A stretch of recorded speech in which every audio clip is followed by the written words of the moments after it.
نزموت حساب كم منبر نزنبر حساب مومات يبلس ستيف بيكو بتا زي تنبر هيوتو نبار لوط نممصا هيوتو بزحزن منقد استمنزع من اسيو ستيف بيكو حدا كابتو مقدموم زنقحو دبوب افريكاويان نيرو اب قالسنا صنت صرا ابارتايد دما اب بحر قالس اتيوم كاب زحمسو صلمتي حدا ايو يخون امبر ገና ኣብ 31 ዓመቱ ንሙእማኑ ብዘጸግም ኣገባብ ምንባሩ ዝተመንጠለ ሰላማዊ ተቃላሳይ ነይሩ። ኣብ ቃልሲ ዋጋ ምኽፋል ንቡር እኳ እንተኾነ ሓደ ተቃለስቲ ግን ህይወት ታሪኾም ልዕለብ ተዓዲ ዝነበረ ኩነታት ንዘመናት ከይበለ ዶብ ተሳጊሩ መምህር ኮይኑ ይቕጽል ኣሎ። ዝነበረ ስርዓት ንምቕጻል ይኹን ንምቕያር ሎምን ቀደምን ኣብ ቅድሚት ንረኽቦም መናእሰይ እዮም። ዋላ እኳ ኣብ ቅርቅርትታ ስልጣን መብዛሕትኡ ግዜ ብሽማግለታት ዝተባሕተት እንተኾነት ኣብቲ ግጥም ግና መናእሰይ ኣብ ቅድሚት እዮም ዝርከቡ። ካብ ውድቀትን ዓወትን መዛንኦም ተመክሮ ክወስዱ ድማ ባህርያዊ ይገብሮ። ንሎሚ ሓደ ኣብ መዝገብ ጸለምቲ ብወርቂ ቀለም ስሞም ካብ ዝደመቑ መናእሰይ ታሪኽ ستيف بيكو كنقربلكم سناي مكتتال لايك شير سبسكرايب مقبار اي ترسعوا. will have the same status before the law and they will have the same political rights before the law. We believe it is the duty of the vanguard political movement which brings about change to educate people's outlook. ستيف بيكو ب18 تحساس 1946 መምራቃዊ ኬፕ ደቡብ አፍሪካ ካብ ኣዝዮም ድኻታት ስድራዩ ተወሊዱ። እቲ ዘሕዝን ኣቦኡ ገና ወዲ 4 ዓመት ከሎ ስለ ዝሞተ ዘኽቲሙ ይዓብዩ። ስርዓት ኣፓርታይድ ተደሚርዎ ገና ካብ ቆልዑኡ ጸልማት ህይወት ክብድህ ዝጀመረ። ብትምህርቱ ኣዝዩ ንፉዕ ዝነበረ ቢኮ ናይ ቀዳማይን ካልኣይን ብርኪ ትምህርቱ ዛዚሙ ሕጊ ክመሃር ድሌት እኳ እንተነበሮ ሰባት ሕጊ ምስ ፖለቲካ ዝተኣሳሰረ እዩ እናበሉ የስክፍዎ ስለ ዝነበሩ ጸለምቲ ኣብ ዝመሃርሉ ዩኒቨርሲቲ ናታል ሕክምና ክመሃር ጀሚሩ። ኣብቲ እዋን ኣባል ኣመራርሓ ሃገራዊ ሕብረት ተምሃሮ ደቡብ አፍሪካ ኮይኑ ይኹን እምበር እቲ ሕብረት ብወግዒ ዋላ እኳ ተዘይበለ ብግብሪ ግና ልዕልና ጻዕዱ ይድግፍ ስለ ዝነበረ ቢኮ ክለቅቕ ግድን ነይሩ። ብ1968 ማሕበር ተምሃሮ ደቡብ አፍሪካ ኣብ ምቋም ዕዙዝ ግደ ነበሮ። ፕሬዚደንት እቲ ማሕበር ኮይኑ ድማ ጻዕዱ ኣብ ልዕሊ ጸለምቲ የብጽሕዎ ዝነበረ ማዕለያ ዘይብሉ በደል ከበቅዕ ቃልሱ ኣሐየለ። ነዚ ከም ምኽንያት ብምጥቃም ነቲ በልሕ ተቃላሲ ስቲቭ ቢኮ ንምድኻም 1972 ካብ ዩኒቨርሲቲ ናታል ተባሪሩ። ቢኮ ድሕሩዚ ሙሉእ ህይወቱ ተጣባቂ ጸለምቲ ኮይኑ ክቃለስ ወሰነ። ብላክ ኢዝ ቢርፉል ጸሊም ጽቡቕ እዩ ዝብል ተፈታዊ ጭርሖ ድማ ነይሩ። ነዚህን ካልኦትን ብስግኣት ይሪኦ ዝነበረ መንግስቲ ብቕሉዕ ክእሰርን ክቕጥቀጥን ይገብር ነበረ። 1973 ቢኮ ካብ ዩኒቨርሲቲ ደቡብ አፍሪካ ብርሕቐት ትምህርቲ ሕጊ ይከታተልን ዝተፈላለዩ ፈተናታት ይሓልፍን እኳ እንተነበረ ሞተር ኪብሉ ኣይወድኦን። ኣብ ስልጣን ዝነበረ ስርዓት ኣፓርታይድ ቢኮ ብ1973 ካብ መንደር ወጻኢ ከይንቀሳቐስ ዓገቶም። ካብዚ ብተወሳኺ ኣብ ቅድሚ ህዝቢ ከይዛረብ ኣብ ሓደ እዋን ንልዕሊ ሓደ ሰብ ከይዛረብ ከልከሎ።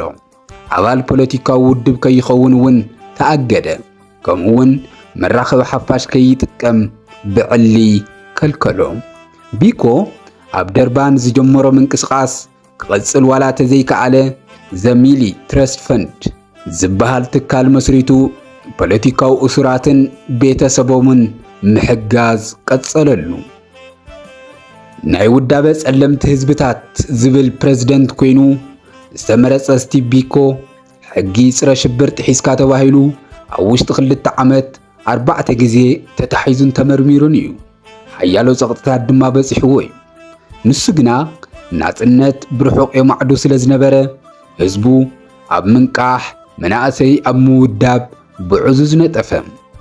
ብ1977 ቢኮ ምስ መራሒ ምንቅስቓስ ሓድነት ዝነበረ ነቪል ኣሌክሳንደር ንምርኻብ ካብቲ ከይትንቀሳቐሰሉ ዝተባሃለ ከባቢ ክንቀሳቐስ ብምፍታኑ ን533 መዓልትታት ብዘይ ፍርዲ ኢዱን እግሩን ብመቑሕ ኣብ ሓንቲ ጸባብ ክፍሊ ቤት ማእሰርቲ ፖርት ኤልዛቤት ጥራሕ ዝባኑ ተኣሰረ። ጸብጻብ ኮሚሽን ዕርቅን ሓቅን ደቡብ ኣፍሪካ ከም ዝሕብሮ ኣብቲ እዋን ኣብ ርእሱ ስለ ዝተወቕዐ ሓደጋ በፂሕዎ እዩ። ድሕሩዚ ንምርመራ ፈቃደኛ ዘይምዃንን ካልኦት ሓደሽቲ ባህርያትን ከርኢ ምጅማሩ ይግለጽ። እቲ ሕብረተሰቡ ኸንቅሕ ልዕልና ጸዓዱ ክቃለስ ድቃስ ዘይነበሮ ስቲቭ ቢኮ ብዝበጽሖ ማህረምቲ ዓርሱ ክስሕት ጀሚሩ። ምርመራ ዝገበርሉ ሓኻይም ናብ ዓንዲ ሕቁኡን ሕልንኡን ደም ፈሲሱ ከም ዝኣተዎ ምስ ረኣዩ ናብ ሆስፒታል ክውሰድ ተሰማምሩ። ይኹን እምበር ናብ ሆስፒታል ኣብ ድሕሪት ላንድሮቨር መኪና ጥራሕ ዝባኑ ክድቅስ ተገይሩ ንልዕሊ 12 ሰዓታት 1200 ኪሎ ሜትር ርሕቐት ዝሸፈነ ዘንገላትዕ ጉዕዞ ክጓዓዙ ኢሉ። መዕረፊኡ ኣብ ከተማ ፕሪቶሪያ ነይሩ። ቢኮ ግና ኣብ ክንዲ ናብ ሆስፒታል ብዝሕዝን መንገዲ ምንም ሕክምና ከይተገበረሉ 11 መስከረም 1977 ናብ ቤት ማእሰርቲ ፕሪቶሪያ ተዳጒኑ። ኣብዚ ድማ ኣብ ሓደ ጸቢብ ክፍሊ ጥራሕ ዝባኑ ኣብ ዝሕል ሲሚንቶ ክድቅስ ተገበረ።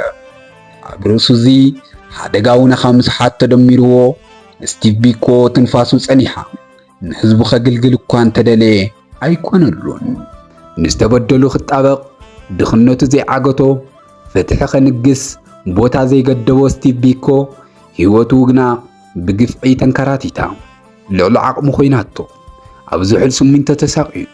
ከምቲ ንዝመውት ሓሳብ ካብ ምንባር ንዝነብር ሓሳብ ሙማት ይበልጽ ዝበሎ ተጋዳላይ ስቲቭ ቢኮ መስከረም 12 1977 ኣብ 31 ዓመቱ ንነባር ዕላማ ህይወቱ ወፊዩ። ስቲቭ ቢኮ ተጋዳላይ ጸረ ኣፓርታይድ ኣቦ ዘመናዊ ንቕሓቲ ሕልና ጸለምቲ ፋዘር ኦፍ ዘ ብላክ ኮንሽንስነስ ተባሂሉ ይፍለጥ። ድሕሪ ሞቱ ብህይወቱ ከሎ ካብ ዝረኸቦ ፍልጠት ንላዕሊ ዓለም ለኻዊ ቃልሲ ወሲሒቡ እዩ።